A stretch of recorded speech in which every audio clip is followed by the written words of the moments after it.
जरा सोचो, रेगिस्तान के बीचों बीच तुम्हें 1000 किलो सोना मिल जाए। जैसी ये कहानी तुम्हें दिखती है वैसी है नहीं। कहानी की शुरुआत होती है एक ट्रेन से, जो कि रेगिस्तान के एक बंजर इलाके से गुजर रही थी।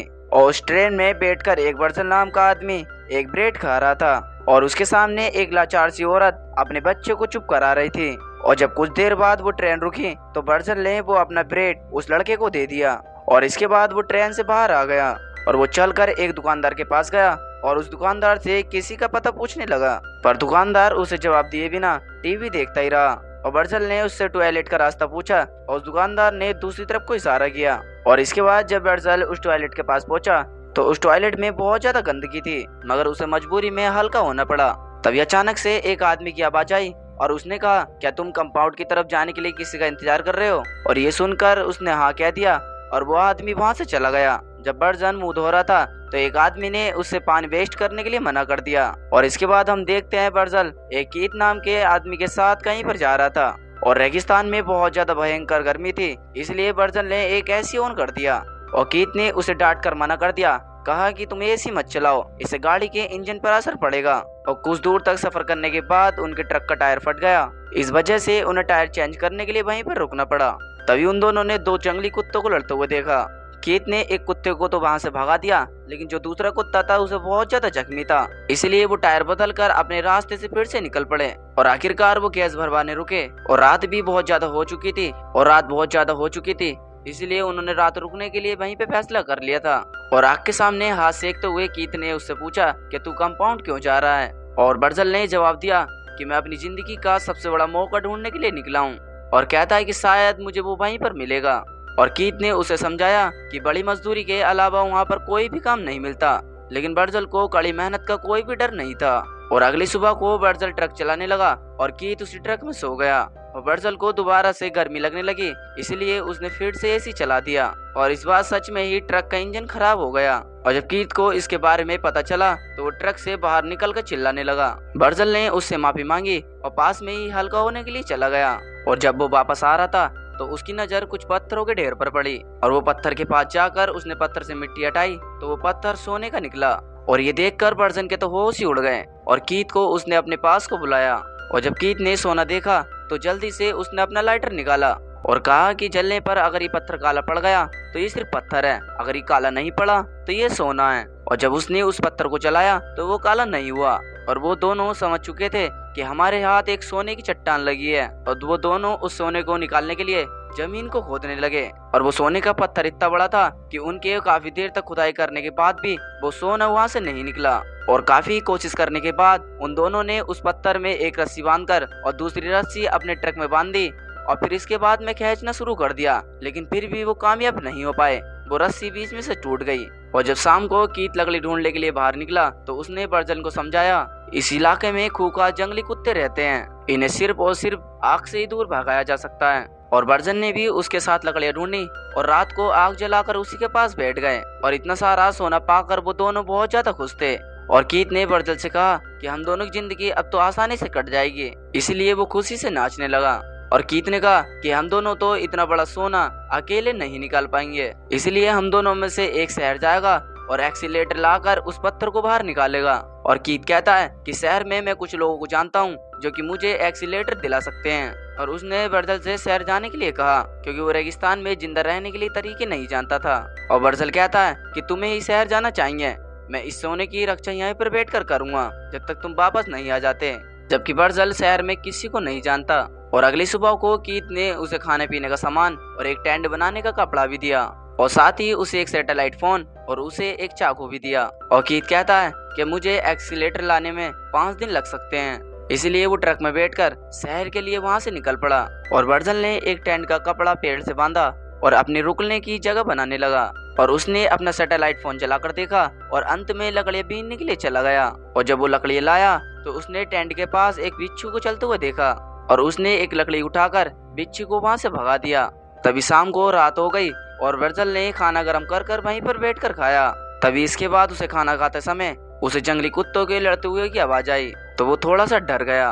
और उसने डर के मारे अपने हाथ में एक चाकू ले लिया और पूरी रात जागते हुए गुजार दी। और अगली सुबह को वो बहुत ज्यादा थक चुका था। खैर इसके बाद वो टेंट से अलग हटकर हल्का होने के लिए चला गया, तो वो पानी को इस्तेमाल करने के लिए कतराने लगा। तभी अचानक से सैटेलाइट फोन बजा और जितनी जल्दी वो उसके पास पहुंच पाता तभी अचानक से फोन कट गया। और बर्जल परेशान होकर वो चलते चलते एक टूटे हुए प्लेन के पास पहुंच जाता है और उसने उसी प्लेन में पनाह लेने की सोची, मगर वहां से सोने का पत्थर दिखाई नहीं दे रहा था, इसलिए उसने अपना फैसला बदल लिया। जिसके बाद उसने प्लान के टूटे फूटे हिस्से वहां से लेकर अपनी झोपड़ी बना ली। इसके बाद वो थक हार कर वहीं पर सो गया। जब वो नींद से उठा तो उसने देखा कि तेज धूप से उसका चेहरा जल गया था और वहां से उठकर सोने के पास बैठ गया और अपने आप से बातें करने लगा। और उसके दिमाग में अचानक से एक सोने का छोटा सा टुकड़ा तोड़ने का आइडिया आया और एक पत्थर से उसने उस सोने को बहुत देर तक पीटा और आखिरकार वो सोने का एक टुकड़ा निकालने के लिए कामयाब रहा। तभी अचानक से एक सैटेलाइट फोन पर कीथ का फोन आया और उसने तुरंत उठा भी लिया। और कीथ ने उससे बताया कि आने में थोड़ा बहुत तो समय लग रहा है क्योंकि उसके ट्रक का इंजन बार बार खराब हो जाता है। और बर्जल ने कीथ को बताया कि उसने छोटा सा सोने का टुकड़ा अभी अभी तोड़ा है। और कीथ ने उससे कहा तुम वहीं पर बैठकर सोने की रक्षा करो और कहता है कि जितनी जल्दी हो सकेगा मैं तुम्हारे पास आने की कोशिश करूंगा, बस तुम सोने का ख्याल रखना। और जब रात को बर्जल सोने के पास बैठा था तो उसके चारों तरफ कुत्ते मंडराने लगे, तो बर्जल ने एक जली हुई लकड़ी उठाई और उस कुत्तों से अपनी जान बचाई। और अगली सुबह को उसने थोड़ा सा पानी बोतल में भरा और उसे पीने लगा। तभी अचानक से उसकी नजर एक सांप पर पड़ी जो कि तेजी से उसकी तरफ को बढ़ रहा था और वो तुरंत उस सांप को मारने के लिए वहां से कूदा, लेकिन वो सांप वहां से बचकर निकल गया। तभी बर्जल को एहसास हुआ कि उसने पानी की बोतल गिरा दी थी और उसका आधे से ज्यादा पानी जाया हो गया था। खैर वो फिर से प्लेन के पास गया और वहां से उसके ऊर्जा पुर्जे इकट्ठे कर फिर से अपने टेंट को सजाने लगा। तभी बर्जल ने नजर मारी कि उसकी तरफ को कोई चलकर आ रहा है और बर्जल उसे देखकर उसी प्लेन में छुप गया और वो इंसान बर्जल के पास आ गया और बर्जल से कहने लगा कि तुम मेरे प्लेन से बाहर निकलो। और जब बर्जल उस प्लेन से बाहर आया तो उसने देखा कि वो कोई औरत थी और उस औरत ने बर्जल को खाने पीने की चीजें भी दी, लेकिन बर्जल ने उससे कुछ भी नहीं लिया। और उस औरत ने बर्जल से पूछा कि इतने बड़े रेगिस्तान में तुम यहाँ पर अकेले क्या कर रहे हो, लेकिन बर्जल ने उसे कोई भी जवाब नहीं दिया। और जब बर्जल वहाँ से जाने लगा कि तुम मुझसे जरूर कुछ न कुछ छुपा रहे हो, और वो औरत बर्जल का पीछे करने लगी और बार बार उससे पूछने लगी कि तुम कहाँ पर जा रहे हो। और बर्जल ने गुस्से में आकर उससे कहा तुम अपने काम से काम रखो। और आखिरकार वो अपने टेंट में वापस आ गया और वो औरत भी उसके पीछे आ गई और वो गुस्से में आकर बर्जल के टेंट को उखाड़ने लगी। और बर्जल को बहुत ज्यादा गुस्सा आ गया और उसने गुस्से में आकर एक कुल्हाड़ी उठाई और सीधा उस औरत के दे मारी, जिस वजह से औरत की मौके पर वहीं पर मौत हो गई। और बर्जल ने उसके पास से काम की चीजें चुरा ली और उस औरत को गड्ढा खोद कर वहीं पर दफना दिया। और कुछ ही समय में उस लाश को गड्ढे में से निकालकर ये जंगली कुत्ते खाने लगे। तभी बर्जल ने उस लाश के पास जाकर उन कुत्तों को वहां से भगा दिया और उस लाश को उठाकर कहीं दूर ले जाकर उसे जला दिया। और इस दौरान उसकी आंखें भी भर आईं। और जैसे ही अगली सुबह को उसकी आंख खुली तो सैटेलाइट पर फोन आता है और बर्जल फोन उठा भी लेता है, जिस पर कीथ कहता है मैं एक्सीलेटर ढूंढने में तो कामयाब रहा, लेकिन मुझे आने में थोड़ा बहुत समय जरूर लगेगा क्योंकि इतने बहुत से ट्रक बहुत ज्यादा धीमे चल रहा था। और अंत में कीथ ने उससे कहा कि तुम अपना ख्याल रखना। और बर्जल की हालत दिनों दिन बिगड़ती जा रही थी। और थोड़ी देर बाद बर्जल ने एक ट्रक को वहां से गुजरते हुए देखा और सोने की लालच में उसने मदद नहीं मांगी और वो वहीं पर अपनी जगह पर खड़ा रहा। खैर जब वो रात के लिए लकड़ियां इकट्ठा कर रहा था तो उसने बहुत बड़े बवंडर को अपनी तरफ को बढ़ते हुए देखा और वो तुरंत अपने टेंट की तरफ को भागा, लेकिन उस खतरनाक बवंडर ने तो उसके टेंट के भी पर कच्चे उड़ा दिए। और बर्जल अपनी जान बचाने के लिए वहां से भाग ही रहा था, लेकिन चारों तरफ अंधेरा हो गया था और एक टहनी कहीं से उड़कर जोर से उसके पेट में आ लगी। और थोड़ी देर बाद वहां पर बवंडर थम गया था और जैसे ही बर्जल की आंख खुली तो वो सीधा एक रेत में दबा हुआ था। और जैसे ही वो रेत से बाहर निकलता है तो उसके अभी भी वो टहनी उसी के पेट में थी और वो अपने पेट से टहनी निकालने के बजाय वो सीधा सोने के पास गया। और जब सोने के ऊपर से उसने रेत हटाई, जब देखा कि सोना यहीं पर है तो उसकी जान में जान आई। और बर्जल ने अपने पेट से टहनी निकाली, लेकिन उसके पेट से बहुत ज्यादा खून बह रहा था, जिसके बाद उसने कैन का एक ढक्कन गर्म करा और सीधा अपनी बॉडी पर लगा लिया। और इससे उसे बहुत ज्यादा दर्द हुआ, जिस वजह से वो जोर जोर से रोने लगा और पागलों की तरह उसने अपने चेहरे पर रेत मसल ली और बेहोश होकर वहीं पर गिर पड़ा।